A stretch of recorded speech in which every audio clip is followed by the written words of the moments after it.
안녕하세요. 뉴스반장입니다.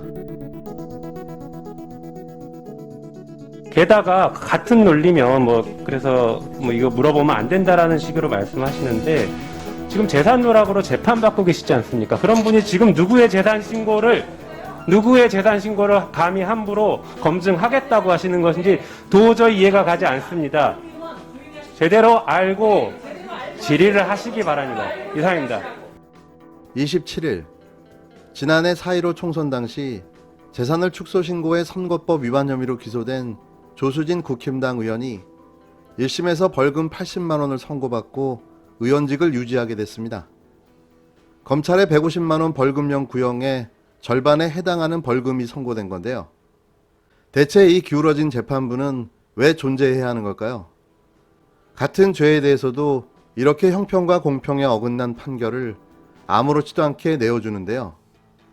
또 국힘당 의원에게 면죄부를 준 겁니다. 조 의원은 이런 일이 벌어질 걸 예상이라도 한 듯 26일 상상할 수도 없는 말로 고민정 더불어민주당 의원을 조롱했는데요. 그 수준 자체가 너무 바닥이라 언급하기조차 민망한 수준입니다. 시대는 2021년인데 조 의원은 구한말 조선시대를 홀로 살아가고 있는 거죠. 정말 부끄럽고 창피합니다. 더 이상 이런 수준 미달의 국회의원은 나오지 않았으면 하는 바람입니다. 같은 여성 국회의원을 조선시대 후궁에 비유하며 역대급 성희롱성 막말을 했습니다. 도를 넘는 극언이자 시대에 남을 망언입니다. 조수진 의원의 그동안의 막말로 인해 애초에 품격을 기대한 적은 없습니다. 하지만 같은 여성의 입에서 인격을 모독하고 듣기에도 처참한 성희롱성 막말을 하는 것에 대해 다시 한번 참담함을 금할 길이 없습니다. 더불어민주당은 27일 고민정 의원을 후궁에 빗댄 조수진 국힘당 의원을 향해 역대급 막말을 했다라며 사퇴를 요구했는데요. 고 의원이 총선에서 맞붙었던 오세훈 전 서울시장에 대해 광진을 주민들로부터 선택받지 못했음에도 여전히 조건부 정치를 한다고 지적하자 조 의원이 페이스북을 통해 고 의원이 총선 때 당의 지원 사격을 받은 점을 강조하며 후궁이 왕자를 낳았어도 이런 대우를 받지 못했을 것이라며 막말을 서슴지 않았는데요. 허영 민주당 대변인은 이날 현안 브리핑에서 조수진 의원이 같은 여성 국회의원을 조선시대 후궁에 비유하며 역대급 막말을 했다라며 도를 넘어 시대에 남을 망언이라고 직격탄을 날렸습니다. 이어 조수진 의원은 그동안의 막말로 인해 품격을 기대한 적은 없지만 같은 여성의 입에서 인격을 모독하고 듣기에도 처참한 막말을 하는 것에 대해 참담함을 금할 길이 없다라고 했는데요. 또한 2006년 2월 당시 조수진 기자는 국회에는 정치인들이 생산해낸 배설물로 가득 찼다라는 기사를 쓴 적이 있다라며 지금 조수진 의원은 무엇을 하고 있는 중인가라고 비판했습니다. 허 대변인은 조수진 의원은 지금 즉시 막말의 피해자인 고 의원에게 사과하고 국민 앞에 사죄해야 한다. 또한 국회의원직을 즉각 사퇴하기 바란다라며 민주당은 좌시하지 않고 윤리위 제소 등 필요한 조치를 취하겠다고 밝혔습니다. 이런 수준 미달의 국회의원을 해임시키기 위해 국민 소환제가 있어야 했던 겁니다. 국민의 선택으로 뽑았듯 국민이 직접 해임시킬 수 있어야 당연한 건데요. 이런 인간을 두고 봐야 하나 싶어 우라가 침입니다. 생각해보니 조수진 의원은 비례대표였네요. 반면 경기도가 일베 활동 전력이 있는 경기도 7급 공무원 합격자의 신규 임용 후보 자격을 취소했습니다. 이는 이재명 경기도지사의 지시로 26일 인사위원회를 열어 전격 의결했는데요. 물론 당사자의 방어권 보장을 위해 대면 조사와 인사위 출석을 허가해 관련 진술을 청취했습니다. 또한 경기도는 자격 취소와 별도로 사법기관에 수사를 의뢰하기로 했는데요. 악인이 정의의 이름으로 심판을 받은 거죠. 조수진 의원도 이렇게 해임시킬 수는 없나요? 그래서 국민 소환제가 필요한 겁니다. 윤석열 정치검찰이 최강욱 열린민주당 대표를 세 번째 기소했습니다.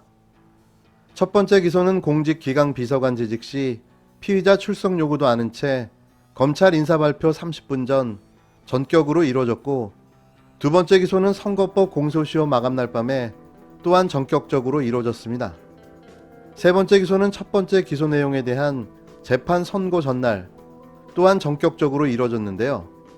이도 출석 요구도 본인에 대한 대면 조사도 단 한 차례 없이 세 차례에 걸친 날치기 기소로 이루어진 겁니다. 이쯤 되면 이건 스토킹 수준이라고 봐도 무방한데요. 기소를 위한 기소, 괴롭히기 기소, 복수를 위한 기소로 밖에는 보여지지 않습니다. 이런 날치기 기소에 무슨 의미가 있겠습니까? 그냥 복수죠. 윤석열 청장은 지난 언젠가 검사가 수사권을 가지고 보복을 하면 그게 깡패지 검사냐고 말한 바가 있는데요. 그는 깡패인 거죠. 그것도 검찰 조직을 거느린 조직 깡패가 맞습니다. 지금이 어느 시대인데 아직도 기소권과 수사권으로 보복을 한단 말입니까? 김학의 출국 금지 사건으로 이성윤 중앙지검장을, 택시기사 사건으로 이용구 법무부 차관을, 이번에는 채널A 사건에 대한 허위사실 유포 혐의로 최강욱 대표를 표적 보복 수사를 하고 있는 건데요. 이 정도 되면 이건 발광이죠. 지랄 발광. 곧 지풀에 쓰러지고 말 지랄 발광. 마지막 모습이 어떨지 기대가 아주 큽니다. 이용구 법무부 차관이 택시기사 사건과 관련해 입건되지 않아서 최근 논란이 일었는데요. 그런데 검찰에서도 비슷한 일이 있었습니다. 지난해 8월 대검찰청에서 근무 중인 검사가 취한 상태에서 택시기사를 폭행했고, 경찰은 기소해야 한다며 사건을 검찰에 넘겼습니다. 그런데 검찰은 재판에 넘기지 않고 사건을 끝냈는데요. 지난해 8월 대검찰청에서 파견 근무 중인 A검사가 택시기사를 폭행해 경찰에 입건됐습니다. 당시 택시기사는 A검사가 취례취에 달리는 택시의 문을 열었고 갓길에 차를 세우고 이를 말리는 과정에서 폭행을 당했다고 주장했는데요. 경찰 조사에서 A검사는 기사의 머리를 때리고 어깨를 깨문 것으로 드러났습니다. 경찰은 A검사에게 상해죄를 적용했고 기소가 필요하다는 의견을 달아 검찰에 넘겼는데요. 그런데 검찰에서 수사 기류가 달라졌습니다. 검찰은 A검사를 재판에 넘기지 않았는데요. 혐의는 인정되지만 기소할 필요가 없다며 기소유예로 사건을 종결했습니다. 검찰 관계자는 A검사가 피해자와 합의를 했다는 점 등을 감안했다고 설명했는데요.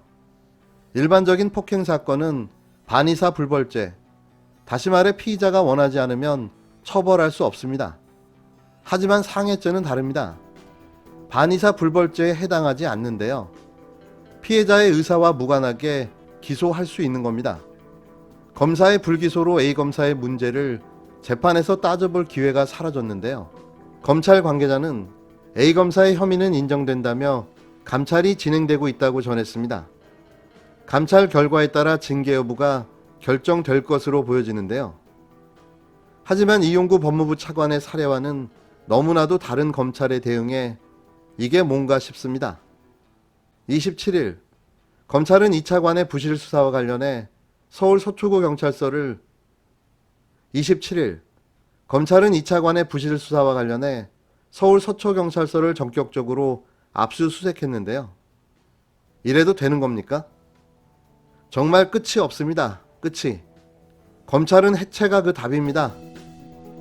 끝으로 27일 추미애 법무부 장관의 이임식이 진행됩니다. 지난해 1월 취임한 추 장관은 391일 만에 장관직에서 물러나는데요. 가슴이 뭉클합니다. 정말 고생 많으셨습니다. 역사로 남을 법무부 장관이었음을 어떤 누구도 부정할 수 없을 겁니다. 무엇을 하든 항상 응원하고 지지하겠습니다. 고맙고 또 고맙고 감사드립니다.